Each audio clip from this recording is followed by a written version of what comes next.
สวัสดีเนาะมื้อนี้ก็คลิปนี้ก็สิมาแนะนำเลยสิมานำเสนอในวิธีการปีนปัวในพยาธิเฮอร์ปิสหรือว่าตุ่มน้ำใสนั่นเองเนาะเฮอร์ปิสหรือว่าตุ่มน้ำใสที่ว่าเป็นไวรัสอันนั้นเนาะภาษาอังกฤษก็ว่า herpes simplex virus เนาะก็คือว่าเป็นพยาธิที่ว่ามันส่วนหลายก็มาเกิดนำเด็กน้อยเนาะ แล้วมื้อนี้ก็สำหรับผู้ใดที่เป็นพยาธินี้หรือคือพบพยาธินี้เนาะก็สามารถเบิ่งวิธีการปีนปัวไปนำกันเนาะแล้วก็สิมาเบิ่งสิมาแนะนำพี่น้องเนาะ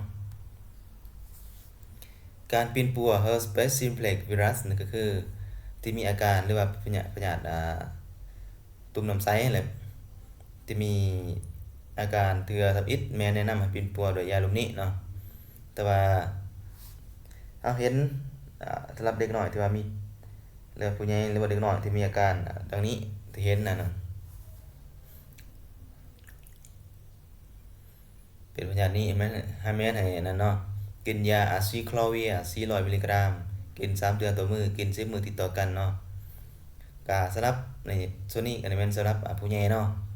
สำหรับเด็กน้อยมันก็ต่างเนาะก็ต้องใส่ลดขนาดตามนั้นเนาะหรือใส่ยาอะซิโคลาเวีย200มิลลิกรัมกินเทื่อต่อมื้อกิน10มื้อติดต่อกันแล้วแต่สะดวกของเราเนาะสิเลือกเอา400หรือ200ก็ได้เนาะและหรือยานั้นวาลาซิโคลเวียเนาะ500มิลลิกรัมกิน2เทื่อต่อมื้อกิน10มื้อติดต่อกันเนาะหรืออีกอยากกินยาฟามิโคลเวียเนาะ210มิลลิกรัมกิน3เทื่อต่อมื้อกิน10มื้อติดต่อกันเนาะสมทบเนาะสมทบกับสมทบกับอะซิโคลาเวียชนิดท่าเนาะทุกๆ24ชั่วโมงถ้า7มื้อติดต่อกันก็คือกินยาทั้งกินทั้งยาท่าแหละในการเป็นพิซิลิสเนาะมันในการเป็นตุ่มน้ำใสเนาะแสบบริเวณที่เป็นแผลด้วยน้ำเกลือหรือน้ำเค็มเนาะสร้างความมั่นใจและใส่ยาบรรเทาอาการเจ็บปวดแก้ปวดเนาะขอแนะนำนี้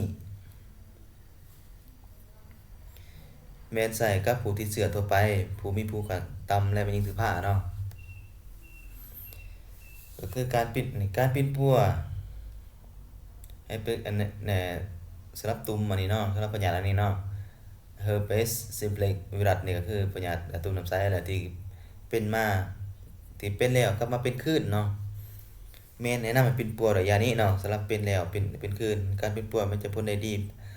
ถ้าภายใน24ชั่วโมงภายหลังมีอาการเนาะผู้ใดเป็นแล้วนี่ก็คือเป็นแล้วเป็นอีกกันซะเป็นแล้วเนี่ยเศร้าแล้วก็เป็นกลับมาเป็นอีกภายใน24ชั่วโมงนี่แม่นให้กินยาซิโคลาเวียกิน3เทื่อต่อมื้อกิน5มื้อติดต่อกันเนาะหรืออะซิโคลาเวีย8มิลลิกรัม800มิลลิกรัมกิน2เทื่อต่อมื้อกิน5มื้อติดต่อกันหรืออะซิโคลาเวีย800มิลลิกรัมกิน3เทื่อต่อมื้อกิน2มื้อติดต่อกันเนาะวาลาโคลเวีย500มิลลิกรัมกิน2เทื่อต่อมื้อกิน3มื้อติดต่อกันหรือฟลามซิโคลเวียเนาะ210มิลลิกรัมกิน2เทื่อต่อมื้อกิน5มื้อติดต่อกันเนาะก็เลยว่าสำหรับผู้ใดที่เป็นอันนี้เนาะกลับมาเป็นคลื่นแม่นใส่อะซิโคลาเวียคือเก่าแต่เพิ่มขนาดเนาะแต่ว่าต่างแต่ว่าเฮากินระยะตัวอีกกิน7มื้อหรืออาทิตย์หนึงก็แล้วแต่ว่าแล้วมาลดในการกินเนาะคือกิน5มื้อ3มื้อบ่แบบซั่นเนาะแล้วแต่เฮาสิเลือกกินแบบใดเนาะระยะยาวหรือระยะสั้นเนาะมันก็สิมีตามนี้เนาะพี่น้องการปีนปัวตุ่มน้ำใสที่กลับมาเป็นคลื่นเป็นกว่า4-5ครั้งต่อปีเนาะก็คือในปีหนึ่งนี่มันสิเป็น4เทื่อ5เทื่อ6เทื่อเนาะเป็นหลายเทื่อสิกลับมาเป็นคลื่นนั่นแหละ สำหรับตุ่มน้ำใสในการปิ้นปัวแบบควบคุมเสื้อเพื่อบ่ให้ไม่มีบ่ให้มีอาการแสดงเนาะข้อแนะนำนี่ใส่กับคนเจ็บตัวไปแล้วมีถือผ้าเนาะแมนอะซิโคลาเวีย400มิลลิกรัมกิน2เทื่อต่อมื้อเป็นเวลา1ปีเนาะแต่กลับมาเป็นคือมันกิน1ปีเลยกินเป็นประจำเลยแล้ววาลาซิโคลาเวียกิน500มิลลิกรัมกิน1เทื่อต่อมื้อเป็นเวลา1ปีเนาะหรืออยากกินฟาร์มซิโคลาเวีย250มิลลิกรัมกิน2เทื่อต่อมื้อเป็นเวลา1ปีเนาะก็ได้คือกันเนาะให้มีการประเมินเป็นประจำเนาะหากแสดงอาการหากมีอาการแสดงออกแม่นให้สืบต่อปิ่นปัวเนาะครับสำหรับมันบ่หายขาดเนาะสำหรับเป็นไวรัสนี่คำว่าไวรัสแม่นบ่สามารถหายขาดได้เนาะมีแต่ระงับแล้วก็บ่สามารถขยายตัวได้แล้วก็ถ้ามีผู้กันค่าคุมกันของเฮาต่ำแม่นสามารถกลับมาเป็นอีกเนาะแต่ว่าเฮาก็รักษาตัวเองบ่ให้มันกลับมาเป็นอีกเพื่อให้ใบแพร่พยาธินี่มันอันดื้อยาเนาะ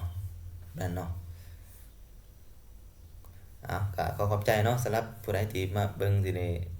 ฮอดอยู่นี่เนาะแต่ว่าก็มีหยังก็สามารถคอมเมนต์ได้เนาะก็สำหรับอยากรู้ปัญญาอื่นๆก็แม่นมีในคลิปตัวก่อนๆนี่เนาะคืออยากคือกับอยากโทรตะพอเนาะก็แนะนำยานี้ใส่กับผู้หญิงกับผู้ที่ติดเชื้อที่มีภูมิคุ้มกันต่ำเนาะหรือผู้ที่ HIV หรือโรคเอดส์นั่นแหละ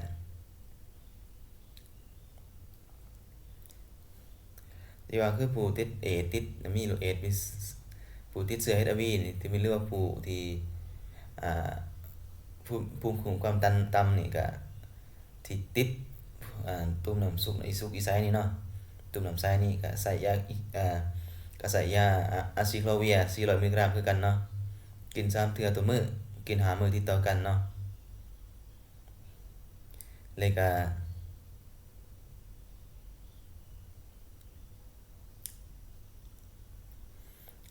หรือเนาะวาลาซิโคลาเวีย500มิลลิกรัมกิน2เทื่อต่อมื้อกิน5มื้อติดต่อกันเนาะก็หรือฟาร์มซิโคลาเวียเนาะ500มิลลิกรัมกิน2เทื่อต่อมื้อกิน5มื้อติดต่อกันเนาะอันนั้นก็แม่นสำหรับผู้ที่มีภูมิคุ้มกันต่ำเนาะเบิ่งนำกันสำหรับผู้ใดที่อยากเบิ่งอยากมีวิธีการกินยาก็แม่นสามารถเบิ่งตามนี้เนาะขอขอบใจเนาะก็ติดตามกันได้เด้อแล้วก็สามารถอ่าคอมเมนต์ได้หรือว่าติดต่อได้เนาะเพื่อปรึกษาเพิ่มเติมเนาะขอขอบใจเนาะ